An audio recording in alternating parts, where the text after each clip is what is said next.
On today's live stream, we're going to be talking about what it takes for you to succeed as a real estate agent.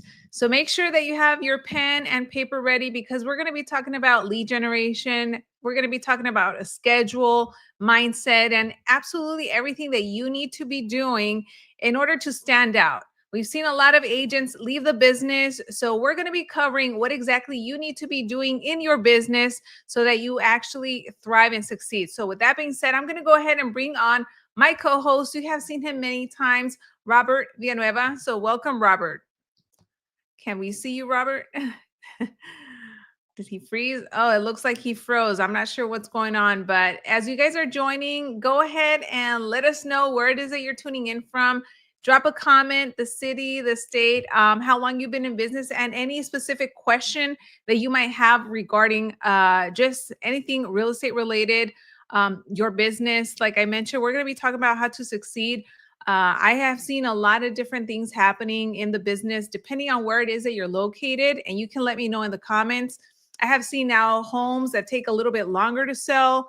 There's a lot more homes that have come off the market as expireds. So I want to know what's been happening in your market, in your area. I also have seen agents that have mentioned, I put a listing on the market and I'm getting multiple offers. So with that being said, we're going to be covering a lot of those different things while I wait for Robert to join us. I'm not sure, he's probably having technical difficulties. I'm going to start just with some of the basics that I love to talk about, and that is lead generation and prospecting. I interview a lot of coaches, a lot of real estate agents, just throughout a lot of content that I do. And one of the things that they always talk about is lead generation and prospecting. Specifically, they say, picking up the phone and talking to people. That still works. I hear it many times where agents say, you know what, I don't want to make calls. Calling doesn't work.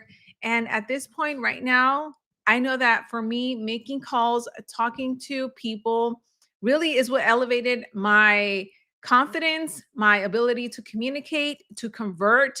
So when it comes to lead generation, if you've been watching my videos, you know that I went after the expireds, the for sale by owners, and just actively going after sellers. Now, if you're watching this and maybe you have been working with buyers and you want to transition to working with sellers, you have to really tap into a source that will give you seller leads. If you have a budget, you can subscribe to a platform. The one that I use and always talk about is Vulcan 7.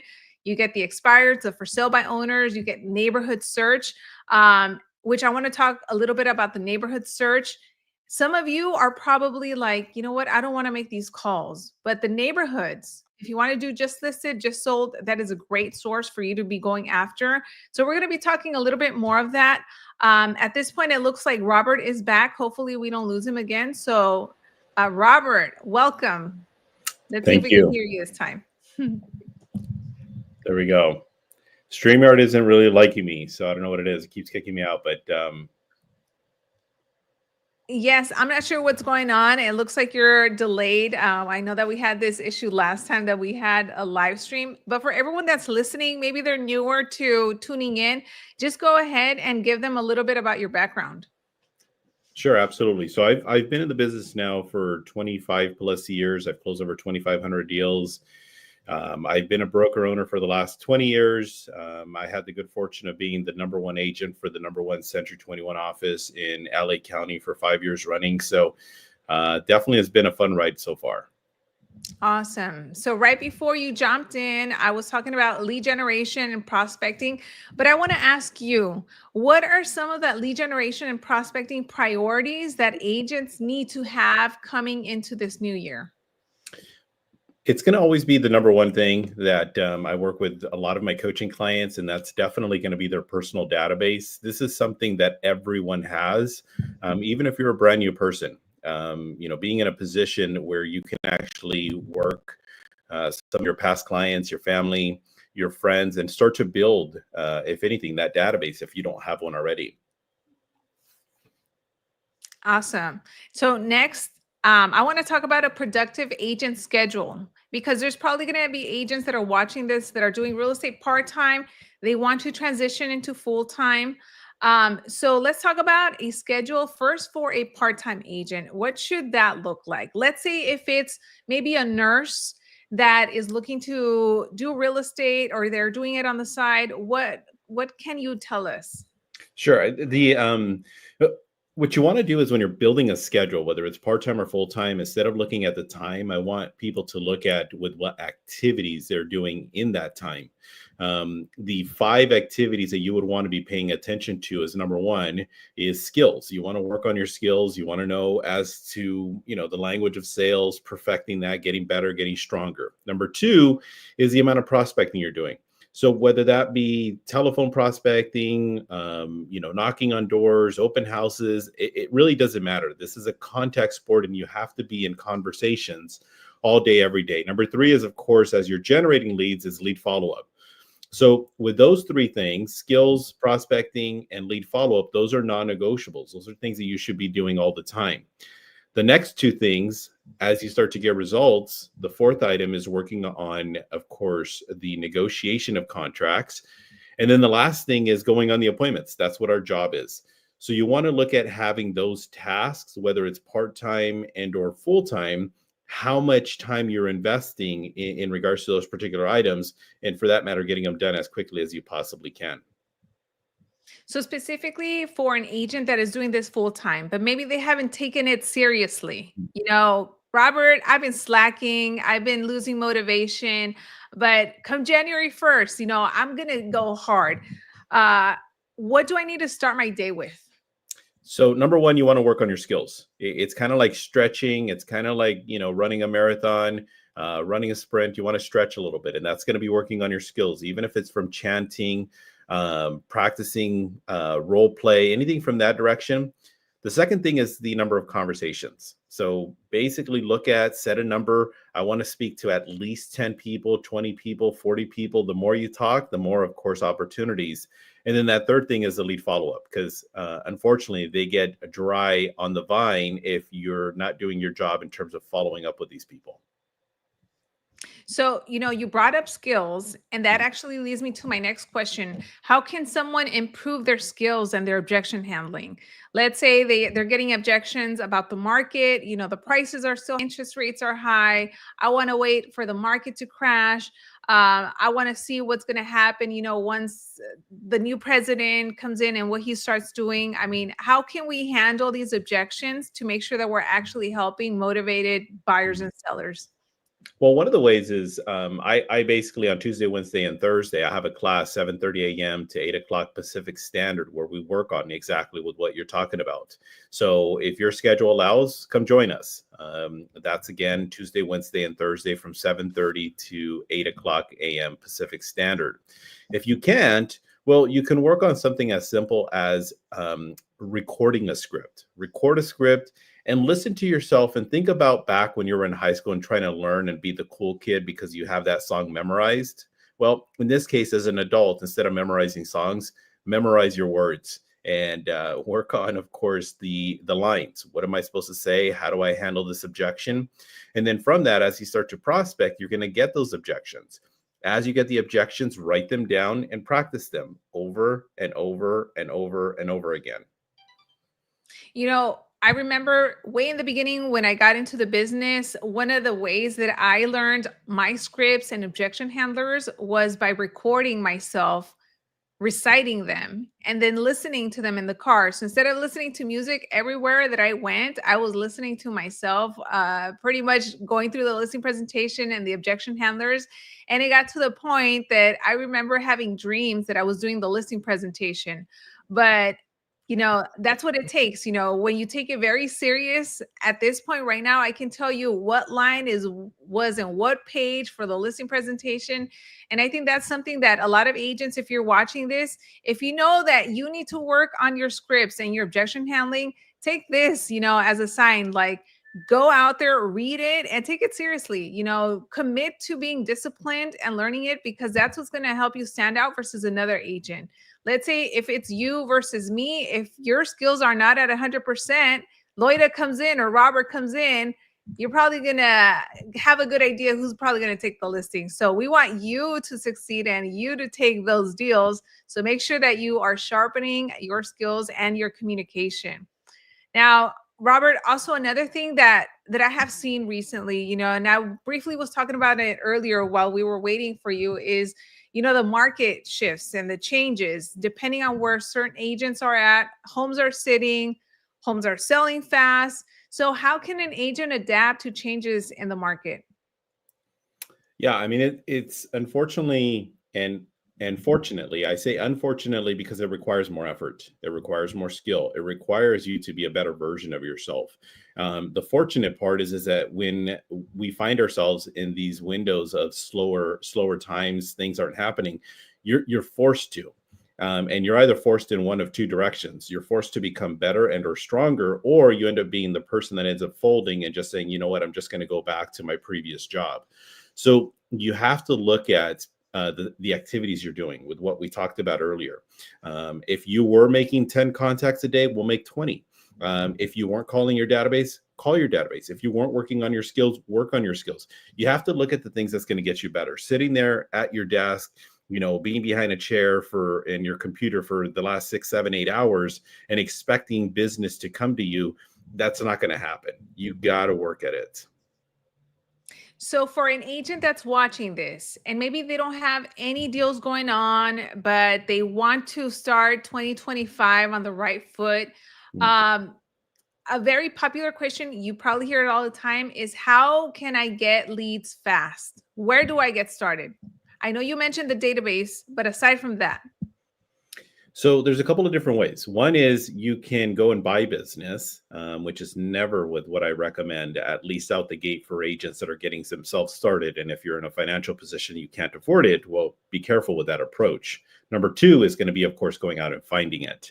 And going out and finding it, you're going to have to do things along the line of maybe knocking on doors, maybe doing some open houses, picking up the phone and calling people, whether it be just listed, calling expireds, calling for sale by owners, looking for a niche market like divorce, probate, defaulted properties. You got to do with whatever it takes so that you can put yourself in a position and, of course, be in front of people, talking to people. Don't be that secret agent. so obviously this summer, we had a lot of changes with the NAR lawsuit, the way that buyers work. When it comes to agents' value propositions, right, and negotiating commissions, you as a real estate coach, what are some of the things that you're talking about with the agents that you coach to make sure that they're demonstrating their value and they're not having to deal with potential sellers that don't want to pay a buyer's agent or buyer's agents that want to make sure that they're getting paid? Yeah, I mean, I'm in the trenches with you guys. I want to make sure you guys understand that. So I'm seeing exactly firsthand as to what the question entails. And unfortunately, we're kind of in this 90-day, 180-day of how do we figure out with the whole NAR lawsuit. And agents, unfortunately, are putting themselves at the forefront of some of these listings. And what I mean by that is that the sellers want to get their home sold. The market is slow. And what are agents doing? They're sitting there advising other realtors, well, we're not going to pay more than 2%. Well, you've been sitting on the home for 60 days and you're in a position where you're standing at only 2%. So my point is I have to educate the sellers in regards to with what it's going to take in order for a property to sell. Not only is it going to be pricing, but if I have the opportunity to show a home that's offering 3% and another home that's offering 1% or no percent, where are you going to take your buyers? So when you're representing the sellers, you have to make sure you're educating them. Number two is on the buy side. You have to have buyer consultations. You have to be able to explain to them the entire process. There's a couple of different options that we have, Mr. and Mrs. Buyer. Option A is, unfortunately, there are going to be some houses that are not offering compensation. Our brokerage is requiring a minimum of whatever percent. And ideally, we're going to find the homes that are offering that. However, if they don't, we also need to be prepared to increase the price, add it into the sales price, or option number three is I'm going to have to ask of you to cover that. And when you do that, you have to be in a position where, of course, you can explain and showcase your benefit and, of course, your value.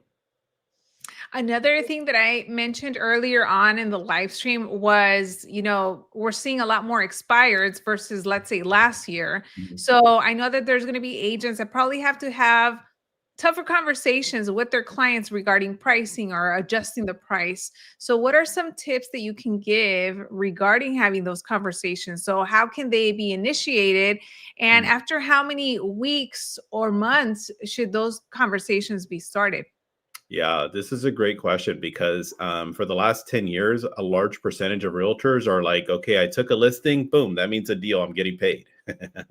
Well, that's not the case the last 6 months. Now we're having to, of course, work for it. So here's what I recommend.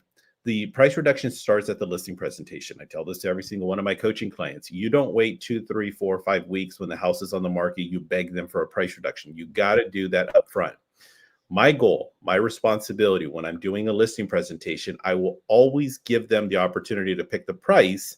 However, ideally, it's within the range that I want. Whatever that number is what we start with. However, I put them in a position after 2 weeks where they have to go to a price reduction. What does that look like? I asked them, Mr. and Mrs. Seller, now that we've seen the comps between 500,000 and 550,000, what price do you feel we need to use in order to create value in the eyes of a buyer, get someone to buy your home? And they said, well, can we at least start at 550? I don't know. We can. I mean, let's give it a shot. Let's see if it actually will sell at 550. However, if in case it doesn't sell, we need to be prepared to go to plan B. Plan B is the price that I'm recommending, and that's 525. So right out the gate, I'm already educating them to do a price reduction. And I tell them we're going to give it 2 weeks. If it doesn't sell, we need to be prepared to do that. And then, of course, as the 2 weeks goes and takes place, we have to make sure that we are educating them. We are in a position where we are, giving them the updates. And then when the 2 weeks comes up, it becomes natural. Mr. and Mrs. Seller, as we talked about 2 weeks ago, if the property didn't sell, we need to be prepared to go to plan B. And plan B is the price that I'm recommending, which is at a 575. We've had only 3 showings in the last 2 weeks, and we now have to move in that direction. So it allows us the opportunity to, of course, prepare them. Here's another thing, because this is a really, really important topic. When you're getting feedback or when you're getting showings, let me back up. When you're getting showings, our job, you have to get feedback. You have to be able to call the other agent, text the other agent, and ask them for feedback. Loida shows my listing. I'm going to text Loida. Hey, thank you so much for showing my listing on 123 Banana Street. If I may ask, what feedback do you have? As you know, feedback is important for sellers today. And then Loida says, well, the price, the property showed well. However, my clients were looking for a little bit more of this. Well, that's not feedback. I want to know exactly why they didn't like the home. I'm going to follow it up. Loida's going to tell me, well, the bedrooms were a little bit small. The kitchen was a little bit outdated. And the backyard was, needed a lot of work. I'm going to have a follow-up question and ask Loida, what price, in your professional opinion, do we need to be at in order to get this property sold?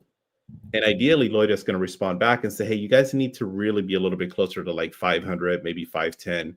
I don't think more than 520 is what you need. You take a snapshot of that, send it over to your seller, and you now are in a position where you just simply become the messenger. And when you have 3, 4, 5, 6, 7 showings, now it's no longer Mr. and Mrs. Seller's opinion versus Robert's one opinion. Now it's Robert's opinion plus 5, 6, 7 other agents that are now basically putting the sellers in a position where, look, this is what it's going to take for your property to sell. So those are some ways that you can actually work on so that you can get better results when it comes time to price reductions. So let's say, Robert, I'm an agent and I'm like, well, you know what? I have this listing. There's no comps. I don't know if I priced it correctly. Like, I don't know when the last home that sold, like, in this area, they're taking 2 months to sell. At that point, do you still leave the after 2 weeks, let's make an adjustment? Or how do you treat those homes where, you don't have that many comparables? Sure, that happens from time to time. And that's what we call as a price discovery. And when it comes time to a price discovery, that happens sometimes. Some of the areas that I service, there's properties where, they're sitting on 5 acres. And then there's not another house that's, for another mile or 2. That happens sometimes. So what we do is we basically can take a couple of options. One of them is to pull up as many possible comps. And sometimes it's only 1 or 2. Other times you can actually get an appraisal. But as far as that is concerned, we have to remind the sellers that that is one person's opinion, and that is the opinion of a bank. That's not the consumer end or the buyer. And the price discovery is basically, let's pick a number. In the example that I just gave, the seller goes, well, I don't know. What do you think? Can we at least do 600? And I'm thinking in the back of my mind, I don't think 600 is going to work, but let's give it a shot. We don't have any comps. So I now tell them the price discovery process. The price discovery process is after 2 weeks, if we don't get any bites, we need to reduce the price. And it might go from 600 to 575 to 550 to 525. And then now at the 525 mark, now after 6 weeks on the market, now you're starting to get, 4 or 5 showings a week. So now you're like, okay, now I'm in the right place. And ideally now you can actually get the feedback based on what I just described earlier. That's awesome. If you guys are enjoying this, I'm making sure I'm asking Robert all of the questions that you guys probably have that will help you to kick butt in 2025. Another question that I do have that maybe an agent is watching this, they're like, well, you know what? Like my listing is taking long to sell. What are some active things that they need to be doing to make sure that they're marketing the listing and also generating leads? Yeah. I mean, some of the things that are very, very simple right out the gate is, doing some open houses. I know it's not necessarily it's going to attract, 5, 10, 15, 20 buyers. But if you do the open house correctly and you do it, do it well, you can get traction. And what's a right open house, if you want to call it that? Some of the things that I would do is I'd call a week in advance around the neighbors. I would door knock a week in advance around the neighbors. Then I'd have the house actually be held open.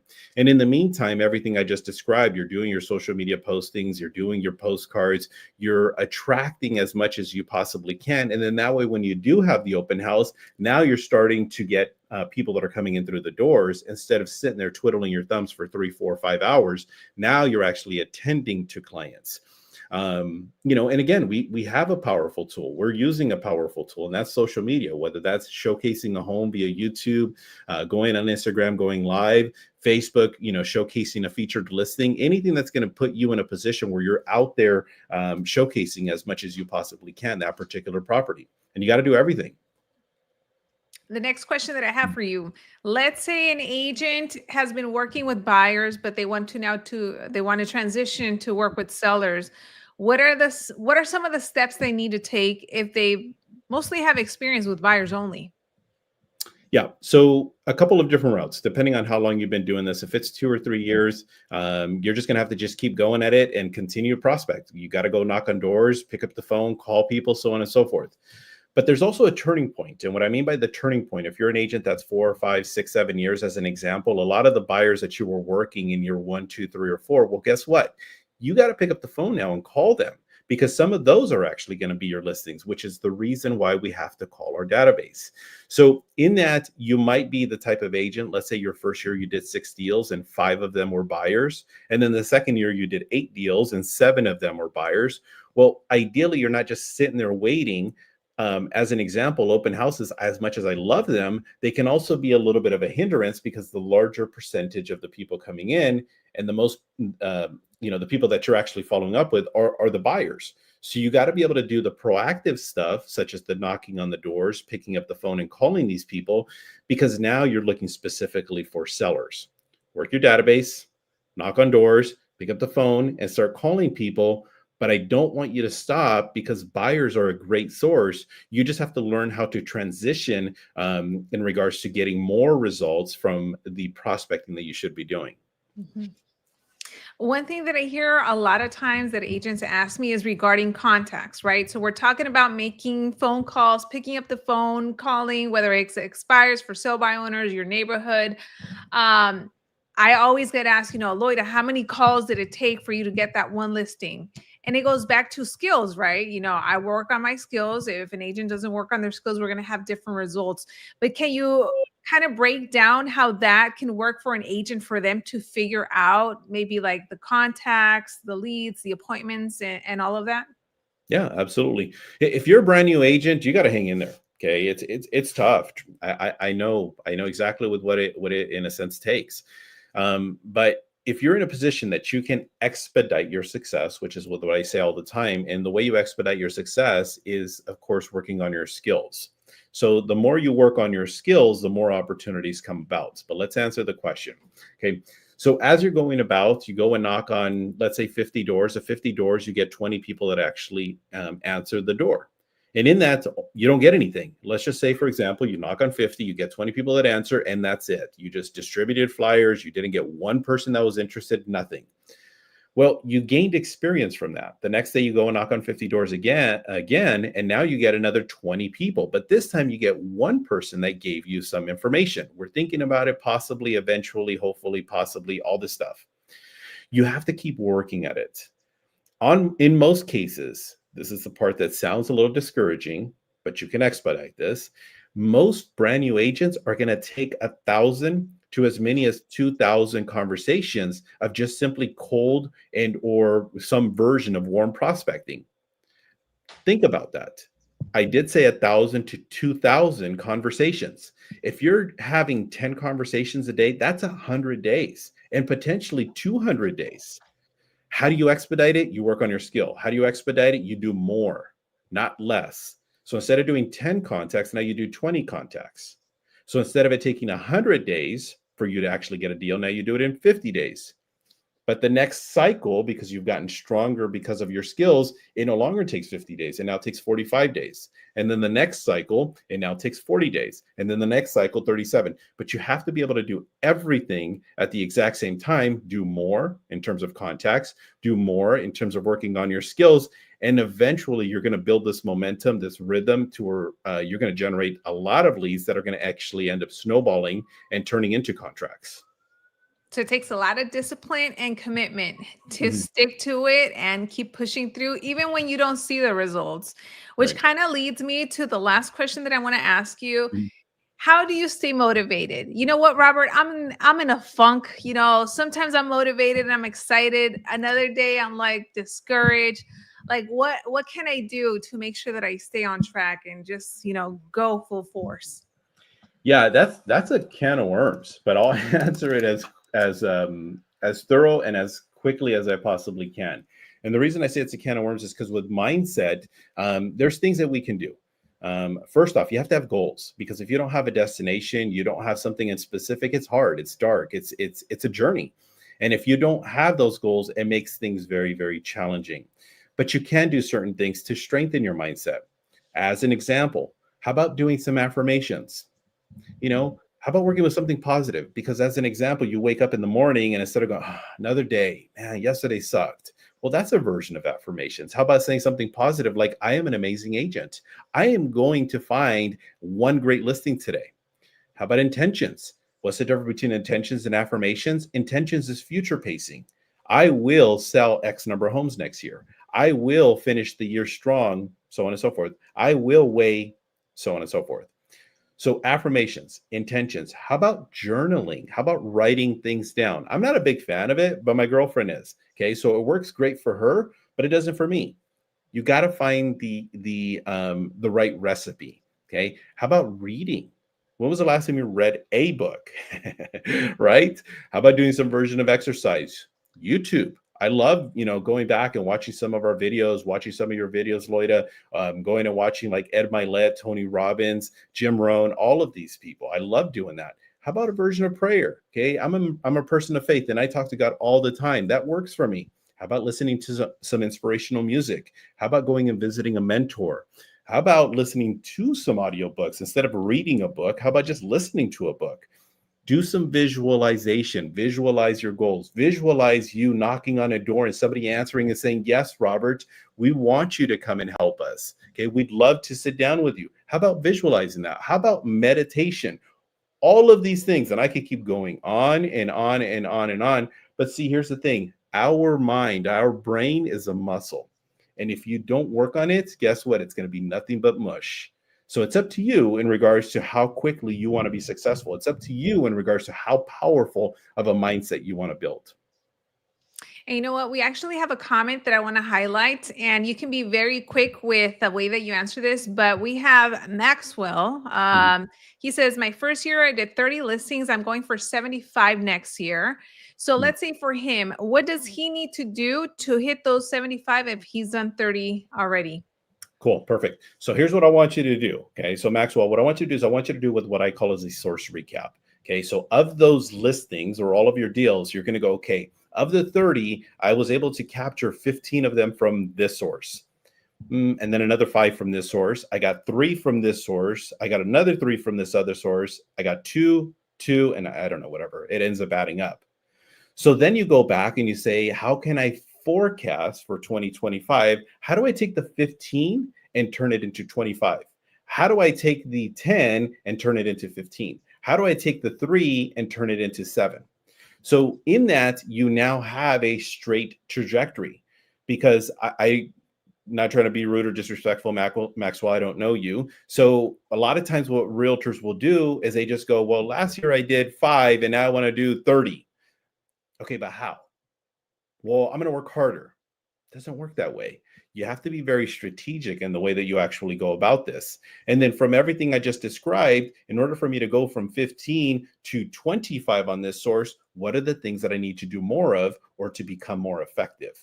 I need to follow my schedule. I need to make sure I'm calling 5 days a week instead of 3 days a week. I need to make sure that I'm working on my skills 5 days a week instead of 2 days a week. So you start to look at all of these strategic moves versus just throwing a number and hopefully it sticks.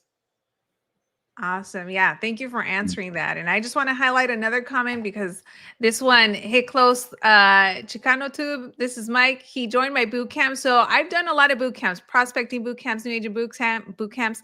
Loida's boot camp changed my whole game. My business is snowballing. Put in the work and get the results. That's right. Put in the work. You know, you might not like it. It might suck, but you do it, you're going to get the results. So maybe I need to bring him on and I got to do a live stream with him so he can share with others and get inspired. But yeah, and then another one, the time to start is now. So there you go. I mean, this has been awesome. Robert, thank you so much. I think everything you dropped is exactly what agents needed to hear right now. We're going to be doing a lot more live streams, you guys. So make sure to keep on tuning back in here. Bring your questions. It's going to get exciting. 2025. I'm super excited for that. Robert, any last things that you want to leave the audience with? Yeah, actually, let me go ahead and, because we're in a little bit of a tricky month. And what I mean by a tricky month is everybody has kind of been in this holiday mode. Just got, Thanksgiving. Now we're going into Christmas. Some of you guys are kind of slowing down. This is not the time to slow down.